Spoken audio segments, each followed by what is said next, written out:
सबसे पहले भगवान भोलेनाथ के चरणों में प्रणाम करती हूँ, मेरा प्रणाम स्वीकार हो। आदिशक्ति माँ भवानी गौरा के चरणों में प्रणाम करती हूँ, मेरा प्रणाम स्वीकार हो।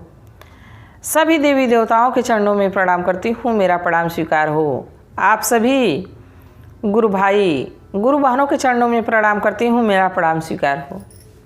गुरु भाई गुरु बहनों, अगर हमारी वीडियो अच्छी लगे तो लाइक करिए, शेयर करिए। चैनल पर नए हैं तो सब्सक्राइब करिए और प्लीज़ आप लोग लाइक शेयर ज़रूर किया करिए।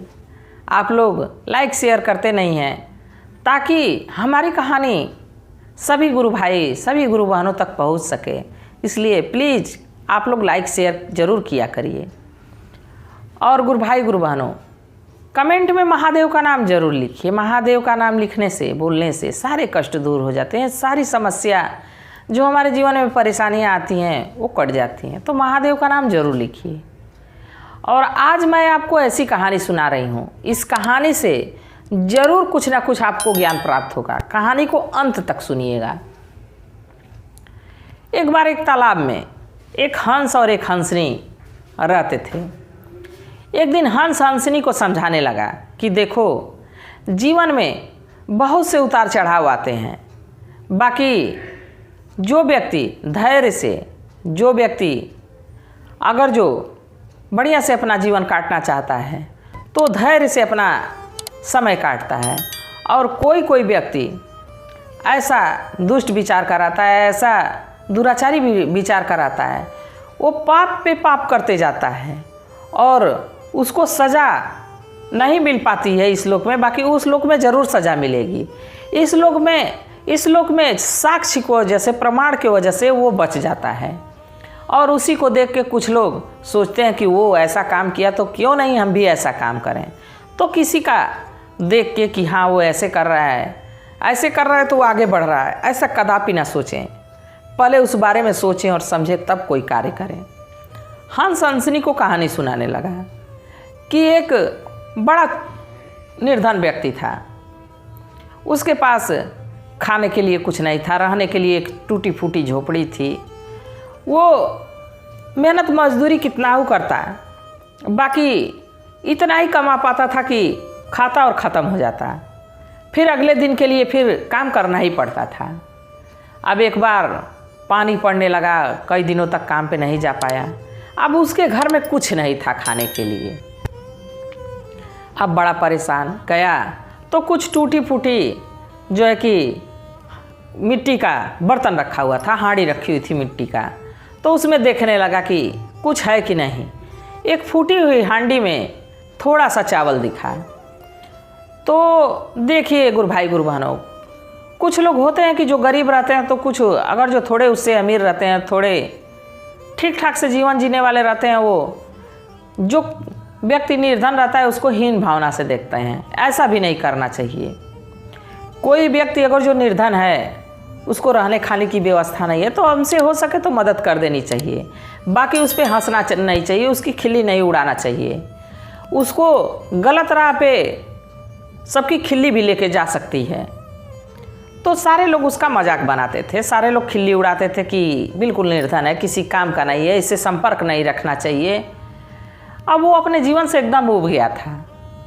तो क्या किया कि उस हांडी को उठाया जिसमें थोड़ा सा चावल था, फूटी हुई हांडी को उठाया और घर से सोचा कि क्यों ना इस गांव से, इस देश से ही निकल जाऊं, कहीं दूसरे जगह जाके अपना जीवन जीऊंगा। यहाँ हमको बड़ी हीन भावना से सब लोग देखते हैं। और हांडी लेके जाने लगा। जाते जाते जाते जाते कुछ दूर पे उसको एक भाट और एक भाटिन मिले।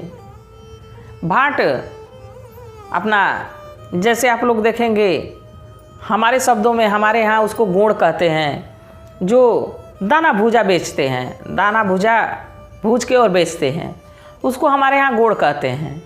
अब आप लोग के यहाँ क्या कहते हैं? बहुत जगह भाट भाटिन कहते हैं। तो वैसे ही वो भाट और भाटिन वहाँ रहते थे।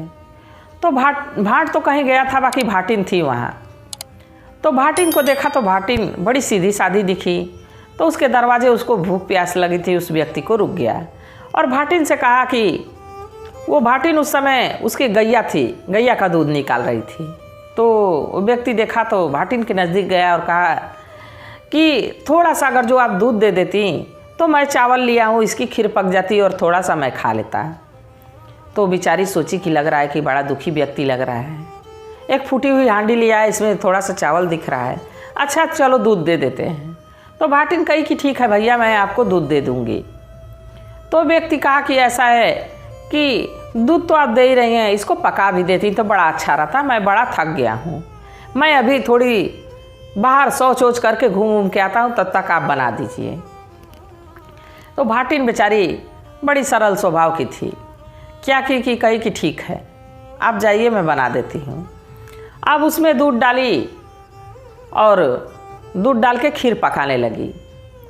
अब वो जो व्यक्ति था वो जाके एक जगह छिप के कोने में बैठ गया कि कहीं हमारा चावल खा न जाए।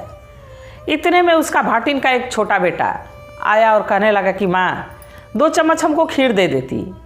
भाटिन उसमें से 2 चम्मच निकाल के अपने बेटे को खीर दे दी। इतने में थोड़ी देर बाद भाटिन का दूसरा बेटा, बड़ा बेटा, वो भी आया, माँ से कहा माँ 2 चम्मच खीर हमको दे देती। भाटिन उसमें से निकाल के 2 चम्मच खीर उसको दे दी। अब ये सारी बात वो व्यक्ति छुप के देख रहा था। अब थोड़ी देर बाद वो अपना घूम टहल के आया तो भाटिन से पूछा कि ये बताइए कि हमारी खीर कम लग रही है, आप इसमें से खा गई हैं क्या, अपने बच्चों को दे दी हैं? तो भाटिन कही कि नहीं, ये कैसे आप कह रहे हैं, मैं आपकी खीर नहीं ली हूँ, ना खाई हूँ, ना अपने बच्चों को दी हूँ। तो कहा कि ये जादुई मटकी है, ये जो हांडी है वो जादुई है, इससे सब पता चल जाता है कि क्या होता है। और हमको ये हांडी देख के पता चल रहा है कि 2 चम्मच आप अपने एक बेटे को, 2 चम्मच एक बेटे को दी हैं, इसमें से 4 चम्मच खीर कम है। अब भाटिन बड़ा आश्चर्य में, अब वो तो छिप के देख रहा था, गुरु भाई गुरु बहनों, बड़ा चतुर निकला, छिप के देख रहा था। तो वो कही कि ये जादुई हांडी है, तो हमारे यहाँ तो बड़ा चोरी होती रहती है, जादुई हांडी है तो ज़रूर बताएगी कि हमारा धन कौन चुरा के ले जाता है। तो ऐसा है कि ये हांडी भाई हमको दे दो। तो कहा कि ठीक है 100 रुपये दे दीजिए, हांडी आप ले लीजिए। तो वो सोची कि भाटिन की सही बात है, अगर जो 100 रुपया दे दूंगी तो हमारे कितने हज़ार की चोरियां हो गई हैं पता चल जाएगा, आपसे चोरी भी नहीं होगी। उस हांडी का 100 रुपया दे के और हांडी खरीद ली। अब वहाँ से 100 रुपया लेके वो व्यक्ति तो चला गया। अब वो भाटिन बेचारी बड़ा प्रसन्न थी कि हांडी ले ली हूँ, अब तो पता चल जाएगा, लेके बैठी थी। इतने में भाट आ जाता है। भाट उससे पूछता है कि ये बताओ कि ये क्या ली हो? तो कहती अरे जादुई मटकी है, इसको देख के नहीं पता चल रहा है, ये जादुई मटकी है, सारा चोरी का राज खोल देगी। अब भाट उठा, गुस्से में उस हांडी को पटक के और तोड़ दिया, उसके कई टुकड़े हो गए। कहे कि ये जादुई हांडी है, फूटी फाटी हांडी है, जादुई होगी तो फूटेगी ही नहीं। अब हांडी तो 4 टुकड़े हो गई। अब भाट भाटिन दोनों परेशान। भाट कहा कि तुमको बेवकूफ़ बना के पैसा लेके चला गया, इतने मेहनत से मैं कमाता हूँ, तुम फालतू में दे के गंवा दी, चलो उसको खोजा जाए। उधर वो 100 रुपये लेके और जा रहा था, जाते जाते उसको एक रिछ मिला, भालू। अब भालू झपटा, जंगली भालू था, भालू झपटा कि मैं इसको पकड़ लूँ और पकड़ के इसको खा जाऊँ। अब वो भागा। अब भाग दौड़ में दोनों रिछ और वो व्यक्ति एक पेड़ के पास जा पहुँचे। अब पेड़ के पास जब पहुँचे तो रिछ जैसे हाथ पकड़ा, पेड़ बीच में आ गया, दोनों हाथ पकड़ के दोनों गोल गोल घूमने लगे। उस वृक्ष के गोल गोल घूमने लगे। घूमते घूमते वो जो व्यक्ति था उसके पॉकेट में से जो 100 रुपया लिया था वो गिर गया, वही बगल में वो 100 रुपया गिर गया। अब वो व्यक्ति परेशान कि मेरा पैसा गिर गया, घूम रहा है गोल गोल। इतने में एक घोड़ा चढ़ के फौजी उधर से जा रहा था। फौजी देखा कि एक व्यक्ति है और एक रिछ है, दोनों पेड़ के चक्कर लगाए जा रहे हैं। तो फौजी नज़दीक पहुंचा और उस व्यक्ति से पूछा कि अरे भाई, क्यों इस पेड़ के तुम लोग चक्कर लगा रहे हो? रिछ का हाथ तुम पकड़े हो, रिछ तुम्हारा हाथ पकड़ा है, क्यों चक्कर लगाए जा रहे हो? तो कहा कि भाई देखो, ये जो भालू है बड़ा जादुई है, जैसे जैसे इसका हाथ पकड़ के हम घूमेंगे वैसे वैसे पैसा देगा। तुमको विश्वास नहीं है तो देखो पैसा वहाँ पड़ा है। अब फौजी देखा कि सही बात है, पैसा तो पड़ा है और दोनों हाथ तो दोनों का पकड़ा गया है और फिर भी पैसा है यहाँ। लग रहा है जादुई है भालू। अब वो फौजी चक्कर में आ गया उसके, कहा कि ऐसा है भाई कि तुम ये रिछ हमको दे दो। तो व्यक्ति कहा कि ज़रूर मैं दे दूँगा, बाकी अपना घोड़ा और 1000 रुपये हमको दोगे तभी हम अपना रिछ देंगे, नहीं तो कदापि नहीं देंगे। और हाँ, हमारा भालू अकेले में पैसा देता है, देखो तुम नहीं आए थे तो 100 रुपया दिया घूम रहे थे, तो अभी तो ये कई हज़ार हमको दिया रहता, तुम आ गए हो। तो फौजी कहा कि ठीक है भाई, तुम 1000 रुपये लो, घोड़ा भी ले लो और तुम जाओ और रिछ का हाथ हमको पकड़ा दो। अब वो व्यक्ति चतुर था, क्या किया कि भालू का हाथ उसके हाथ में पकड़ा दिया और अपने वहाँ से घोड़ा पर बैठा 1000 रुपया लिया और रफू चक्कर हो गया, भाग गया वहाँ से। अब वो फौजी उस भालू का हाथ पकड़ के चक्कर काटे जा रहा है, चक्कर काटे जा रहा है, चक्कर काटे जा रहा है, पैसा तो आ नहीं रहा है। गुरु भाई गुरु बहनों, वो तो उसको खाने के लिए चक्कर काट रहा था, उसको चीर फाड़ करने के लिए चक्कर काट रहा था, वो कोई पैसा देने वाला नहीं था। अब ये बात फौजी की समझ में तो आ गई, बाकी तो डर के मारे हाथ नहीं छोड़ रहा था कि हाथ छोड़ दूंगा तो ये रिछ हमको खा जाएगा। इतने में वो भाट भाटिन खोजते खोजते उधर ही आ पहुँचे। जब आए तो देखे कि फौजी चक्कर काट रहा है उसी पेड़ में। तो उसे पूछे कि ये बताओ भाई कि तुम रिछ का हाथ पकड़ के क्यों चक्कर काट रहे हो। तो कहा कि अरे भाई, एक व्यक्ति हमको मूर्ख बना के और हमारा घोड़ा हमारा 1000 रुपया भी लेके चला गया और रिछ का हाथ हमारे हाथ में पकड़ा दिया, कहा है कि रिछ जादुई है और पैसा देगा, ये तो कुछ नहीं दे रहा है। तो कहा कि हाँ हाँ, वो लग रहा है वही व्यक्ति है जो हमारी पत्नी को हांडी दिया है और बेवकूफ़ बनाया है। अब वो क्या किया कि जो भाट था वो तीर धनुष लेके और उस रिछ को मार दिया, फौजी को बचा लिया।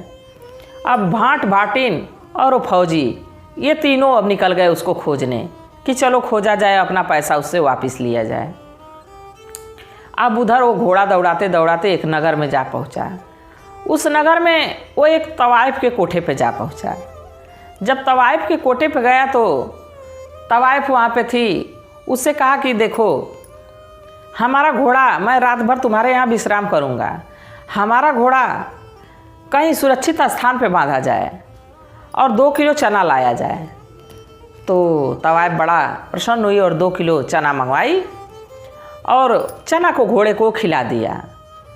और जब घोड़े को खिला दिया तो घोड़ा को एक जगह घुड़सार में बांध दिया गया। अब रात को तवाइफ के पास आराम करने लगा। अब रात में जब तवाइफ सो गई तो उठा और ले जाके वो जो 1000 रुपया था उसमें से 800 रुपये उसमें गोबर में उसके लीत में मिला दिया। जब पैसा उसमें मिला दिया और मिला के फिर आके चुपचाप सो गया। अब जैसे सुबह हुई तो कहा कि हमारे घोड़े का जो है लीद वो कोई और नहीं उठाएगा, मैं उसको उठाऊंगा। तो तवाइफ कही कि इतना बड़ा आदमी लग रहा है और घोड़े की लीद ये उठाएगा। तो कहा कि 2 बाल्टी पानी मंगवाया जाए और लीद उठा के और ला के उस बाल्टी के पानी से धुलने लगा। जज्जस धुलने लगा तब तक उसमें से पैसा निकलने लगा। अब ये बात तवाइफ देखी तो तवाइफ कही कि ये बताओ कि ये घोड़े की लीद में से पैसा कहाँ से आ रहा है। तो कहा कि ये जादुई घोड़ा है, इसके लीद में से पैसा आ रहा है। सोचो 2 किलो चना खिलाया हो तो 800 रुपये दिया है, अगर जो ज़्यादा खाएगा, जितना ज़्यादा खाएगा उतना ही ज़्यादा पैसा देगा। तवाइफ बड़ा प्रसन्न कही कि ऐसा है कि तुम 2 का 4000 रुपये ले लो और घोड़ा हमको दे दो। तो कहा कि ठीक है, और तवाइफ उसको 4000 रुपये दे दी और घोड़ा ले ली। अब वहाँ से वो पैसा लेके तो वहाँ से रफू चक्कर हो गया। अब तवाइफ शाम को बड़ी प्रसन्न थी, शाम को मंगाई 10 किलो चना। सोची कि वो 2 किलो खिलाया तो इतना पैसा आया है, मैं 10 किलो खिलाऊंगी तो कितना पैसा देगा। घोड़े को 10 किलो चना गुरु भाई गुरु बहनों तवाइफ खिला दी और खिला के वो भी सोने चली गई। घोड़ा भी घोड़सार में बांध दिया गया। अब सुबह उठी तवाइफ तो देखी कि घोड़ा मरा हुआ पड़ा है। अब दहाड़े मार मार के चिल्लाने लगी कि हमारे मेहनत की कमाई, हमारे पसीने की कमाई वो मूर्ख हमको बना के और लेके चला गया, घोड़ा भी मर गया। अब तवाइफ रो रही थी कि तभी भाट भाटिन और वो फौजी वहाँ पहुँचे। अब वो रो रही थी चिल्ला चिल्ला के। तो लोग कहे कि ऐसा है बहन कि वो हमको भी मूर्ख बना के चला गया है, इनको एक फूटी हुई हांडी दे दिया और फौजी कहा कि हमको एक भालू से पकड़ा के चला गया और तुमको आके हमारा घोड़ा दे के ठग के चला गया। अब चारों मिल के खोजने उसको निकल गए। खोजते खोजते खोजते खोजते एक शहर में जाके वो मिला। अब जब मिला तो उसको वो सब मारने लगे, उस व्यक्ति को चारों मिल के मारने लगे। और जब मारने लगे तो अब वहाँ के राहगीर देखे कि एक व्यक्ति को 4 लोग मिल के मार रहे हैं, तो लोग सलाह दिए कि देखो मारने से समस्या का हल नहीं होगा, तुम लोग की परेशानी भी कम नहीं होगी। यहाँ का जो राजा है वो बड़ा न्यायप्रिय है, उसके पास इसको ले जाओ और वही न्याय करेंगे। तो सब कहे कि ठीक है, हम लोग तो मारे पीटेंगे, पता नहीं देगा कि नहीं देगा, मर जाएगा तो वो भी नहीं मिलेगा, चलो इसको राजा के पास ले चलते हैं। अब उस व्यक्ति को राजा के दरबार में ले जाया गया। राजा कहे कि अपनी परेशानी बताओ।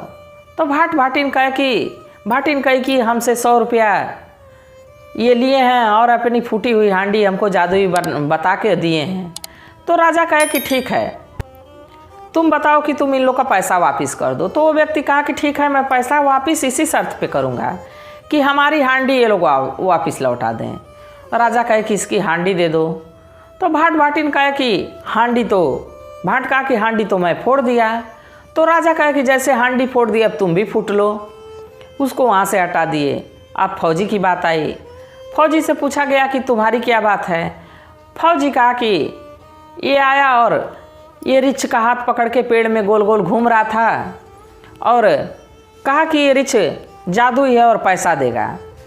मुझसे मेरा घोड़ा भी ले लिया है, 1000 रुपये भी ले लिया है, लेके चला गया है और रिछ का हाथ हमको पकड़ा दिया है। अगर जो मैं हाथ छोड़ देता तो रिछ हमको खा जाता। तो राजा कहे कि ठीक है, तब इसका पैसा इसका घोड़ा लौटा दो। तो कहा कि ठीक है, मैं घोड़ा और रिछ दोनों लौटा दूंगा, घोड़ा और पैसा दोनों लौटा दूंगा, बाकी कहिए कि हमारा रिछ हमको दे दे। तो फौजी कहा कि रिछ को तो भाट ने मार दिया। तो राजा कहे कि ठीक है, जब भाट ने रिछ को ही मार दिया तो चलो तुम्हारी भी बात ख़त्म हो जाती है। अब बात पहुंची तवाइफ वाली। तवाइफ से पूछा कि तुम्हारी क्या समस्या है। तवाइफ कहे कि ये घोड़ा लेके आए थे और घोड़ा का लिद में से पैसा निकाले और कहे कि ये जादुई घोड़ा है, इसको जितना चना खिलाया जाएगा उतना ज़्यादा पैसा देगा। ये हमको ठग के हमसे 4000 रुपये लेके चले आए हैं। सो हमारा पैसा बड़ा मेहनत से आया था, बड़े कष्ट से आया था, हमारा पैसा राजा साहब वापस करवा दीजिए। राजा कहे कि तवाइफ का पैसा वापस कर दो। तो व्यक्ति कहा कि ऐसा है कि हमारा घोड़ा ये वापस कर दें, हम इनको पैसा वापस कर देंगे। तो तवाइफ कही कि घोड़े को तो मैं चना खिलाई 10 किलो और घोड़ा गया मर। तो राजा कहे कि जब घोड़ा मर गया तो पैसा भी समझो कि अब ये खा पी के ख़त्म कर दिया, अब पैसा कैसे वापस करेगा जब इसका सामान तुम नहीं दोगी। तो देखिए ना, साक्ष्य के कमी में वहाँ से वो व्यक्ति छूट गया। राजा उसको बाइज्जत रिहा कर दिए, किसी को कुछ नहीं मिल पाया, सबको ठगता चला गया। बाकी उसका इंसाफ ऊपर वाले ज़रूर करेंगे। और देखिए इस तरह किसी को नहीं ठगना चाहिए। वो बेचारी भाटिन कितना श्रद्धा से उसके लिए खीर बनाई। 2 चम्मच अगर जो उसमें से दे भी दी तो अपना दूध और अपनी मेहनत लगा के उसके लिए खीर बनाई थी। जहाँ उसकी कोई मदद नहीं कर रहा था वहाँ भाटिन मदद की, तो उसको ठग दिया। अब वहाँ से निकला तो फौजी बेचारा आया। अगर जो फौजी से कहता कि ये रिछ हमारे पीछे पड़ गया है, रिछ हमको खा जाएगा, तो ज़रूर फौजी उसकी मदद करता। बाकी फौजी को धोखे में रिछ का हाथ पकड़ा के उससे ठग के उसका घोड़ा और उसका पैसा लेके चला गया। और तवाइफ गुरु भाई गुरु बनो, पहले के ज़माने में वो मुजरा करती थी, नाच करती थी। जो पूंजीपति लोग थे उन लोगों को अपना डांस दिखाती थी, नाच के दिखाती थी, गा के दिखाती थी। तो कितना मेहनत से वो लोग कमाती थी। वो पैसा औरतों का वो ठग के और लेके चला गया, वो परेशान। बाकी साक्ष्य के कमी में अब वो घोड़ा अगर जो रहता तो घोड़ा लौटाती तो उसकी मेहनत की कमाई मिल जाती। बाकी देखिए वो लेके चला गया। तो ऐसे किसी को ठगना नहीं चाहिए जैसा वो किया। और कभी किसी और का धन देख के लालच नहीं करना चाहिए जैसे वो किया। और उसको समाज वाले परेशान किए थे, ऐसा भी नहीं करना चाहिए। एक तरफा कभी एक हाथ से ताली बजती नहीं है गुरु भाई गुरु बहनों। अगर जो लोग उसको परेशान नहीं करते तो लोगों को ठगना नहीं सोचता। लोग उसको परेशान कर दिए थे, तो कोई अगर जो आपके इर्द गिर्द आपके आस पड़ोस में कोई गरीब व्यक्ति रहता हो तो उसकी खिल्ली कभी ना उड़ाए, उसका मजाक कभी ना उड़ाए। कोई अगर जो चोर चोरी कर रहा है तो अगर जो चोरी का रास्ता छोड़ दिया तो उसको बार बार चोर कह के पुकारना भी गलत होता है, क्योंकि अब तो चोरी का रास्ता छोड़ दिया है। हो सके उसकी बुद्धि जब काम कर रही थी चोरी वाली तो चोरी कर रहा था, बाकी बुद्धि विवेक जग गया, महादेव की कृपा हो गई और छोड़ दिया, तो उसको चोर ना कहें। अगर जो बार बार फिर चोर का नाम सुनेगा तो सोचेगा कि जब चोर लोग बनाई दिए तो चोरी ही क्यों ना करें। वैसे ही उस व्यक्ति को लोग परेशान कर दिए थे तो वो सबको ठगना शुरू कर दिया, तो ऐसा नहीं करना चाहिए। कहानी कैसी थी गुरु भाई गुरु बहनों ज़रूर बताइएगा। इसी के साथ हर हर महा